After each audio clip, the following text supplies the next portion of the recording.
से मध्य प्रदेश को मिल रहा है। चूँकि चुनाव की बेला है और चुनाव की बेला में अभी इसी आचार संहिता के बाद से लगातार 7 अप्रैल जबलपुर, 9 अप्रैल बालाघाट, 14 अप्रैल नर्मदापुरम, 19 अप्रैल दमोह लगातार, और ये अब हमारे यहाँ इसी माह जो कल आने वाले वो 5वीं बार आएंगे। और ये एक सभा थी, लेकिन अभी कल की एक साथ हमारे 2 सभाएं रहेगी, एक सागर में, एक हरदा में, और एक रोड शो हमारे यहाँ होने वाला है। कितना अच्छा एक प्रयोग माननीय मोदी जी ने ये भी किया है कि हमारे पास बड़े महानगरों में, मैं जबलपुर में मौजूद था स्वयं, बगैर बोले भी भाजपा का प्रचार कैसे करते हैं ये रोड शो के माध्यम से उनने करके दिखाया है। मेरे हाथ में भी कमल का फूल दिया, उनने भी कमल के फूल का चिन्ह लिया और मुंह से एक शब्द नहीं बोला, लेकिन पूरे रोड शो में कमल के फूल की जो हमारी इस चुनाव में सबसे ज़्यादा प्रचार की ज़रूरत है। तो ये भी एक कितना एक अनुपम तरीका है कि हमारे रोड शो में अंदर की तरफ घुस करके अपनी बात भी पूरी कर दो और वो आम सभा के लायक सारा तामझाम, भाषणबाजी वगैरह कुछ न करते हुए मौन रूप से भी अपने वोट की अपील करते हैं। ये यूनिक प्रयोग वाकई अद्भुत है। ये हमारे लिए महानगरों की तरफ से तो एक तरह से संदेश भी है कि प्रत्याशी का प्रचार भी हो जाए और भाजपा की बात भी हो जाए, और हमारे लिए ये जो आम सभाओं के लिए जो एक अनावश्यक बड़े महानगरों में कष्ट होता है कि जगह की दिक्कत आती, संख्या की परेशानी आती है, लेकिन चुनाव के दरमियान ये बाकी पार्टियों को भी सीखने लायक प्रयोग है।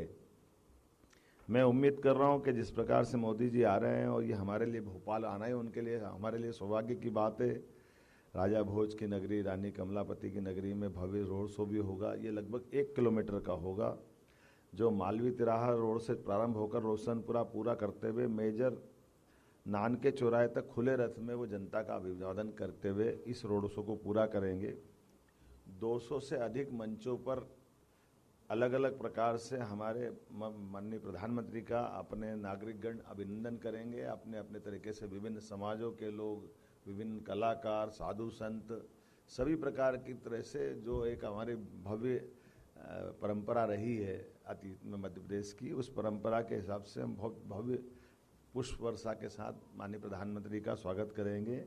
और जैसा कि कहा गया है, कांग्रेस ने जो बोलना बोले, उनको भगवा से आपत्ति हो सकती होगी, लेकिन हमने तो कहा कि भगवा के प्रति ऐसी आपत्ति होना, ये इस आपत्ति पे हमारी आपत्ति है कि इनके मन में जो होगा होगा, लेकिन हमारे मन में तो भगवा के लिए सदैव युगों युगों से भारत में हमारा अपना भगवा, भारत माता के अगर चिन्ह की कल्पना करें, भारत माता के चित्र की, तो उनके हाथ में ध्वज कौन सा है।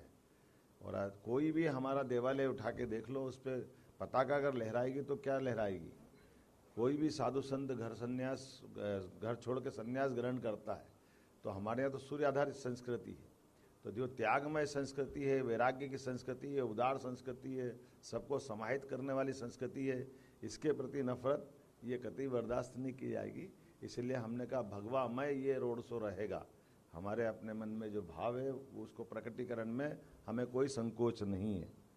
दुल्हन की तरह भोपाल सजेगा। सभी वर्ग की महिलाएं, पुरुष जो आरती उतारते हुए, हमारी परंपरा है।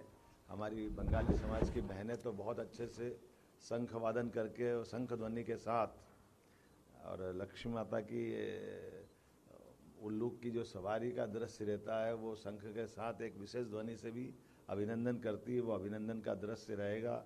और गगनभेदी मोदी मोदी के नारों के साथ पुष्प वर्षा करते हुए सभी प्रतिष्ठान से आपके सबके माध्यम से अपील कर रहे हैं कि जहाँ जो वर्तमान का समय चल रहा है, हमने कल के दृश्य देखे, कांग्रेस का मैनिफेस्टो देखा, और उस मैनिफेस्टो में जो बातें जुड़ी गई है, और जिस बात को लेकर के कांग्रेस का स्वभाव ही होता है कि कांग्रेस पलटी मारती, बात को अपने पहले बात कर देती है और बात से बात को बनाते बनाते अपनी बात को छिपा के ले जाने का प्रयास रहता है।